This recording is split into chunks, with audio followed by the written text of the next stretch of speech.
Hello friends, welcome to SSC coaching centre. दोस्तों, आज के वीडियो में हम लेकर के आए हैं कैलेंडर का प्रश्न।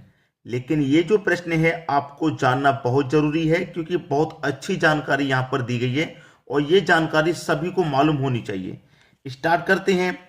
यहाँ पर लिखा हुआ है लीप ईयर।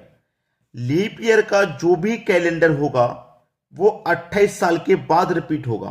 कहने का मतलब जैसे कि यहाँ पे जो वर्ष है, मान लीजिए 2020 है। 2020 कैसा वर्ष है? ये एक लीप वर्ष है। कैसे पहचानेंगे लीप वर्ष है? लास्ट की दो डिजिट 4 से डिवाइड हो जाएं। लास्ट की दो डिजिट 4 से डिवाइड हो जाएं पूरी पूरी, तो समझ लीजिए वो लीप वर्ष है। 4 से 5 5 बार में कट जाएगा 20 पूरा पूरा, कुछ भी शेष नहीं बचेगा। इसका मतलब ये लीप वर्ष है। ठीक है, तो जो 2020 का कैलेंडर होगा वो कब रिपीट होगा? 28 साल के बाद। यानी कि 2020 का जो कैलेंडर है वो 28 साल के बाद रिपीट होगा। यानी कि 2048 का कैलेंडर वैसा ही होगा जैसा 2020 का था। समझ में आ गई बात? अब यहां पे लीप ईयर में +1, अगर लीप ईयर में एक जोड़ा हुआ होगा तो वो कैलेंडर 6 साल के बाद। जैसे कि 2020 तो एक लीप वर्ष है, लेकिन 2021 की अगर हम बात कर दें तो 2020 लीप है, 2021 में एक साल ही तो अधिक है लीप वर्ष से। यहां पर समझ लीजिए 2020 हमारे लीप वर्ष, और ये क्या है? 2020 में एक प्लस हो रहा, तभी तो 2021 है। तो लीप वर्ष में एक प्लस होगा तो वो कैलेंडर 6 साल के बाद रिपीट होगा। ठीक है, 6 साल के बाद। तो हमारे लीप वर्ष में एक ही तो प्लस हो रहा है, 2020 लीप वर्ष है, उसमें एक प्लस हो रहा है। तो ये जो कैलेंडर है वो 6 साल के बाद रिपीट होगा। यानी कि 2021 का जो कैलेंडर है 6 साल के बाद रिपीट होगा। तो 2020 में क्या करेंगे? वो 2021 में क्या करेंगे? 6 जोड़ देंगे। ठीक है, यानी कि 2027 का कैलेंडर बिल्कुल वैसा ही होगा जैसा 2021 का कैलेंडर था। यहां देखिए लीप ईयर +2 या 3। यहां पे याद रखिए, चाहे तो लीप वर्ष से 2 अधिक हो चाहे 3 अधिक हो, वो कैलेंडर 11 साल के बाद रिपीट होगा। जैसे कि मान लीजिए 2023 है, तो 2023 क्या है?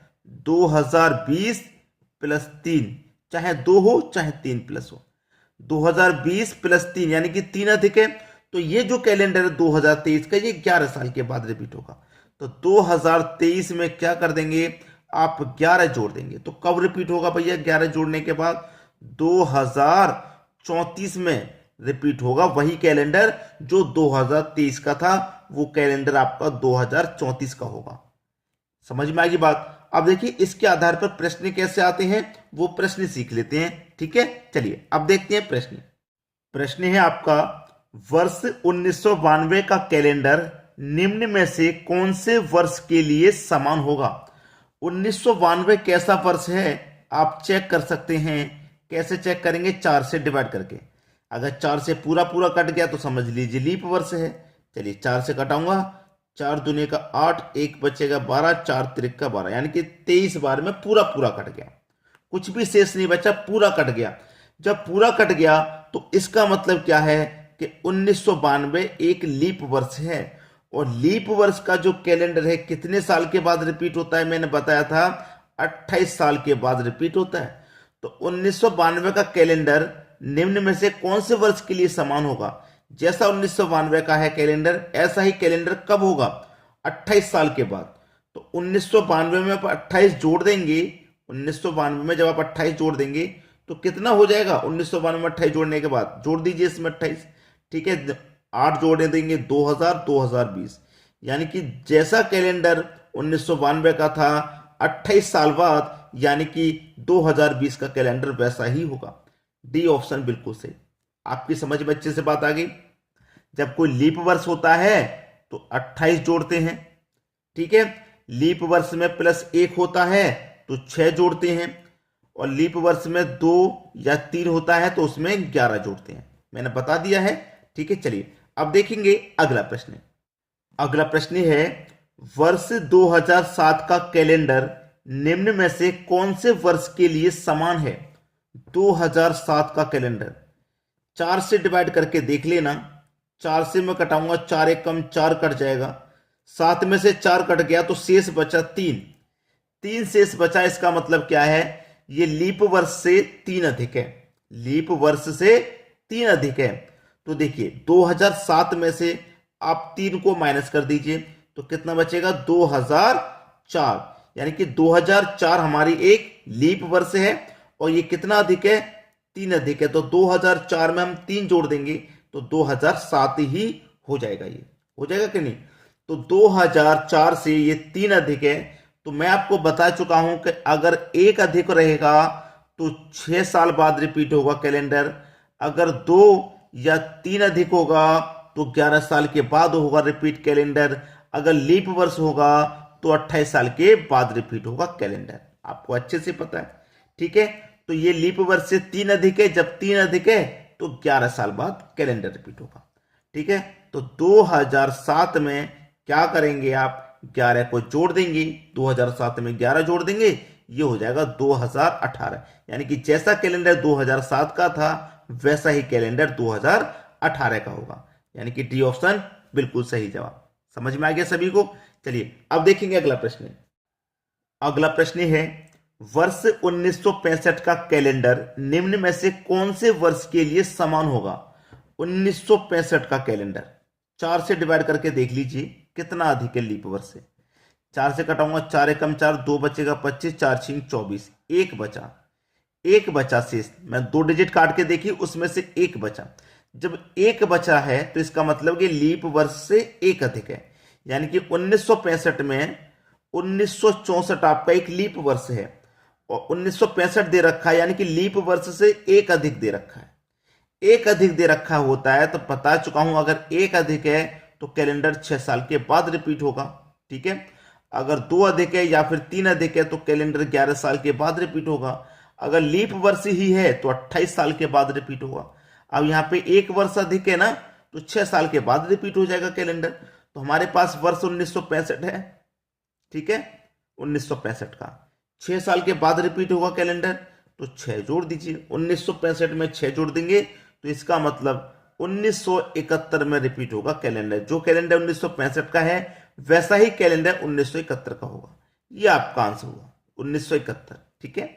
1971 यानी कि सी ऑप्शन। चलिए अब देखेंगे आगे। अगला प्रश्न है, वर्ष 1506 का कैलेंडर निम्न में से कौन से वर्ष के लिए समान होगा।